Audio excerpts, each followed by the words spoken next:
రైతు సోదరులందరికీ నమస్కారాలండి. ఈరోజు ముఖ్యంగా నేను చెప్తే కత్తెర పురుగు పూర్తి యాజమాన్యం అండి. రెండు స్ప్రేయింగ్లు చెప్తాను. అలాగే లాస్ట్లో మనం అడ్వాన్స్గా మందులు స్ప్రే చేసుకోవాలి. అసలు కత్తెర పురుగు అంటే ఏమి, కత్తెర పురుగు ఎలా వస్తుంది, అలాగే కత్తెర పురుగు, అలాగే మోగి పురుగు, అలాగే కాండం తొలచు పురుగు, మన పురుగులు ఎటువంటి యాజమాన్య పద్ధతులు పాటించాలనే విషయాలపై నేను కంప్లీట్ గైడెన్స్ ఇస్తానండి. మీరు వీడియోని ఎక్కడా స్కిప్ చేయొద్దు. అలాగే మీకు వీడియో నచ్చినట్లయితే ప్లీజ్ లైక్, షేర్, సబ్స్క్రైబ్ అండి. అలాగే మీకు ఎటువంటి సందేహాలు ఉన్నా మీరు కామెంట్లో అడగండి. నేను ప్రతి ఒక్కటి చెప్తాను. వీటిలో వచ్చే వివిధ రకాల పురుగులు అన్నింటినీ మనం ఎలా కంట్రోల్ చేసుకోవాలి అనే విషయాలపై నేను కంప్లీట్ గైడెన్స్ ఇస్తాను. మీరు ఎక్కడ వీడియోని స్కిప్ చేయొద్దు. అలాగే ముందుగా రైతులకు విజ్ఞప్తి, దయచేసి అందరూ ఛానల్ని సబ్స్క్రైబ్ చేసుకోవాలని కోరుకుంటున్నాను. అలాగే మీరు సబ్స్క్రైబ్ చేసుకోవడం వల్ల నాకు కొత్త విషయాలు తెలుసుకొని అలాగే మీకు రైతులకు అలాగే చేరవేయడానికి కూడా ఆస్కారంగా ఉంటుంది. దయచేసి ప్లీజ్ అందరూ ఛానల్ని సబ్స్క్రైబ్ చేసుకోండి. అలాగే వీడియో నచ్చినట్లయితే ప్లీజ్ లైక్, షేర్, సబ్స్క్రైబ్ అండి. అలాగే వీడియోని ఒక లైక్ చేయండి. అలాగే మీకు మన తోటి రైతులకు కూడా మీరు వీడియోని షేర్ చేస్తారని అనుకుంటున్నాను. ముఖ్యంగా ఈరోజు గమనించినట్లయితే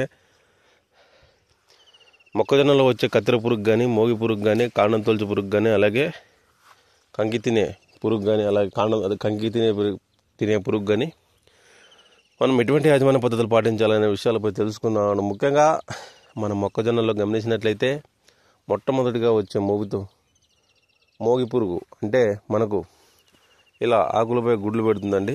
ఈ ఆకులపైన ఇట్లా గోకి తింటూ చిన్నగా ఉన్నప్పుడు మనకు 15 రోజుల నుంచి స్టార్ట్ అవుతుంది. ఇలా సుళ్ళు అనేది తింటూ ఉంటుందండి. ఇట్లా గుడ్లు పెట్టేసి ఈ సుళ్ళు అనేది తింటూ ఉంటుంది. ఇది తొలి దశల్లో మనం గమనించినట్లయితే ఆకులు మనకు గోకి తిన్నట్లుగా కనిపిస్తుంటే చార తెల్లగా. దీని నివారణకు ఫస్ట్ స్ప్రేయింగ్లోనే మనకు కొరాజను దాని కాంబినేషన్తో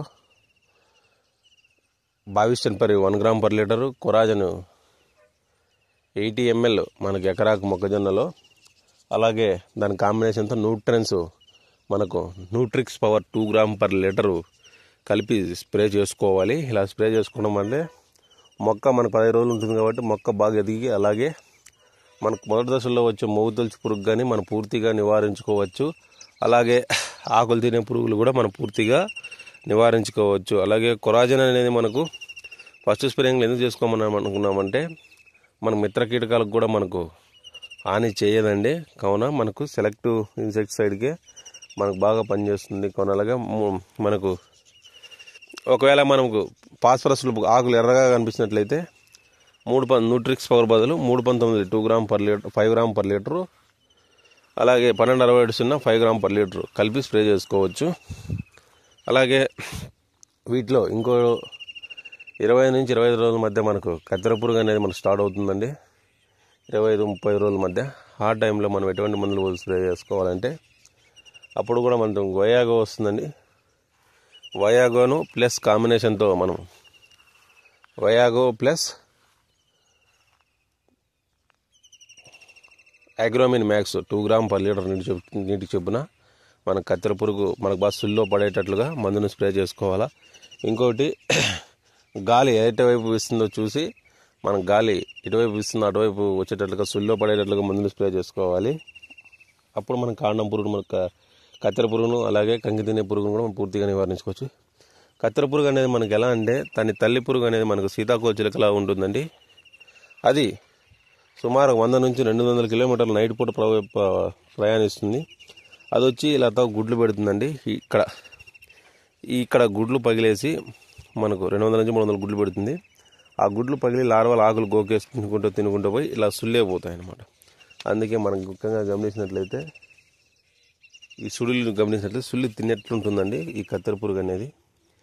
ఈ సుడి తినేయడం వల్ల మనకు కంకి పుడుతుంది కదండి. ఇలా ఈ కంకి కూడా రాకోకుండా మన సుడి అధిక దిగుబడి తగ్గే ఛాన్స్ ఉంటుందని. కావున ఈ కంకిలు రాకోకుండా కూడా అది ఉపయోగపడుతుంది.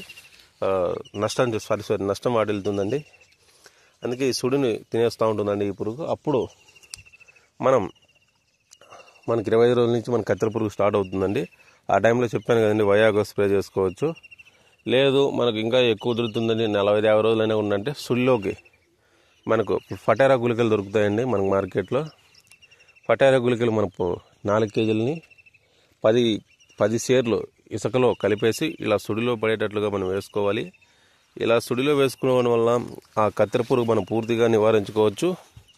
ఫైనల్ వరకు మనం కత్తెర పురుగును పూర్తిగా నివారించుకోవచ్చు అండి. ఇంక ఫైనల్లో మనం ఫటేరా గుళికలు అలాగే ఇసుకలో కలిపేసి వెళ్ళడం వల్ల, మనం ఇసుక ఎందుకు కలుపుకుంటామంటే మ్యాండేటరీగా మనకు సర్ది రావడానికి మనకు వేసుకుంటామండి. ఇసుక వల్ల దానికి ఏమి బెనిఫిట్ ఏం లేదు. ఇసుక వేసుకోవడం వల్ల మనకు పైరుకు బాగా మనకు మనం వేసే ఫటేరా కూడా బాగా సర్ది రావడానికి ఆస్కారంగా ఉంటుంది. అలాగే ఈ కంకి తినే పురుగు కూడా ఆ టైంలోనే వస్తుందండి. 25 రోజుల టైంలో మనం స్ప్రే చేసుకుంటాం. అలాగే ఫటేరా గుళికలు వేస్తాం. కావున ఎప్పుడైనా సరే ఈ పురుగులు అనేది మనము ఎన్ను రాకముందే మనం కంట్రోల్ చేసుకోవాలండి పురుగుల్ని. ఎన్ను వచ్చిన తర్వాత అవి కంకిలు, ఒకవేళ కంకి తినే పురుగు అయితే మనకు కంకి లోపలికి ప్రవేశిస్తుందండి. కంకి లోపలికి ప్రవేశిస్తే మనము వెండిపోయే దశలో మనం ఎటువంటి మందులు స్ప్రే చేయకూడదు. కావున కంకి తినే పురుగు మనం పూర్తిగా మనం చిన్న దశలోనే 45 రోజుల లోపలే మనం కంట్రోల్ చేసుకోవాలా. చెప్పాను కదండి, వయాగో కానీ ఫస్ట్ రౌండ్లో కొరాజన్ కానీ, రెండో రౌండ్లో వయాగో కానీ, లేకుంటే బయో మందులు ఇతర మందులు కూడా మనం స్ప్రే చేసుకోవచ్చు అండి. నేను ఆప్షన్గా చెప్తున్నాను అంతేను. అలాగే ఫైనల్గా ఫటేరా గుళికలు వేసుకోవడం వల్ల మనకు మంచుకి కరుగుతూ ఉంటాయండి గ్రాన్యూల్స్. కావున పురుగు కూడా మనం పూర్తిగా సమృద్ధివంతంగా నివారించడానికి ఆస్కారంగా ఉంటుంది. కావున కత్తెర పురుగును మనం ఈ పద్ధతి ద్వారా మనం కంట్రోల్ చేసుకోవచ్చు అండి. ఒకవేళ మనం ఫస్ట్ స్ప్రేయింగ్ చేసినామంటే 40 రోజుల వరకు పురుగు రాలేదంటే డైరెక్ట్ మనం ఫటేరా గుళికలే వేసుకోవచ్చు సుల్లో కలిపేసి. ఇంకా మనం ఎటువంటి మందులు కూడా మనం స్ప్రే చేసుకోవడానికి ఆస్కారంగా ఉండదు. అలాగే మనం తక్కువ పెట్టుబడి కూడా అవడానికి ఆస్కారంగా ఉంటుంది. కావున దయచేసి రైతులు నేను చెప్పిన మందులు కూడా మీరు స్ప్రే చేసుకోవచ్చు. లేదు సార్ మేము బయో మందులు వాడతారనుకుంటే బయో మందులు కూడా మీరు ఆప్షన్గా వాడుకోవచ్చు. ఏమంటే ఈ బయో మందులు అనేది లాంగ్ డ్యూరేషన్ ఉండదండి. ఎక్కువ రోజులు ఎఫిషియన్సీ అంటే ఎక్కువ రోజులుగా మనకు ఉండదు దాని పవరు. కావున మనం సిస్టమిక్ ఇన్సెక్టిసైడ్లే మనం స్ప్రే చేసుకోవాలా ఈ మొక్కజొన్నలు అనేది. కావున నేను చెప్పిన పద్ధతులు అలాగే నేను చెప్పిన విషయాల్లో మీకు ఎటువంటి సందేహాలు ఉన్నా మీరు కామెంట్లో తెలియజేయండి. అలాగే మన తోటి రైతులు, మొక్కజొన్న రైతులు వీడియో నచ్చినట్లయితే ప్లీజ్ లైక్, షేర్, సబ్స్క్రైబ్ అండి. అలాగే మన ఛానల్ సబ్స్క్రైబ్ చేసుకోండి. మీ తోటి రైతులకు కూడా వీడియోని షేర్ చేయాలని కోరుకుంటున్నాను. అలాగే మీకు ఎటువంటి సందేహాలున్నా, మీరు మొక్కజొన్నలో కాదు ఇతర పంటల్లో ఎటువంటి సందేహాలున్నా మీరు నాకు కాంటాక్ట్ అవ్వచ్చు. అలాగే మీరు కామెంట్లో కూడా అడగవచ్చు. నేను కంపల్సరీ రిప్లై ఇస్తానండి. కొద్దిపాటు మనకు రిప్లై లేట్ అవుతున్నాయండి. లేదండి, కంపల్సరీ ఇంకా మార్చి మంత్లో నేను కంప్లీట్గా మన రైతుల కోసమే నేను వెయిట్ చేస్తాను. దయచేసి మీరు ఎటువంటి సందేహాలు ఉన్నా మీరు కామెంట్లు అడగవచ్చు. ఈ పంట కాదండి, ఎటువంటి పంటలైనా మనం ఏ రకమైన పంటల గురించైనా మీరు నన్ను కామెంట్లు అడగండి. అలాగే మీకు ఎటువంటి సందేహాలు ఉన్నా మీరు అడగవచ్చు. అలాగే దయచేసి ప్లీజ్ లైక్, షేర్, సబ్స్క్రైబ్ చేసుకోండి. మీరు సబ్స్క్రైబ్ చేసుకోవడం వల్ల నాకు మరింత కొత్త విషయాలు రైతు ముందుకు తీసుకోవడానికి ఆస్కారంగా ఉంటుంది. అలాగే వీడియో నచ్చినట్లయితే ప్లీజ్ లైక్, షేర్, సబ్స్క్రైబ్ అండి. మన తోటి రైతులకు కూడా మనకు షేర్ చేస్తారని అనుకుంటాను. కావున వీడియోని ఇంతటితో ముగిస్తున్నానండి. మీకు వీడియో ఏదైనా సందేహాలు ఉన్నా మీరు కామెంట్లు అడగవచ్చు. ధన్యవాదములు.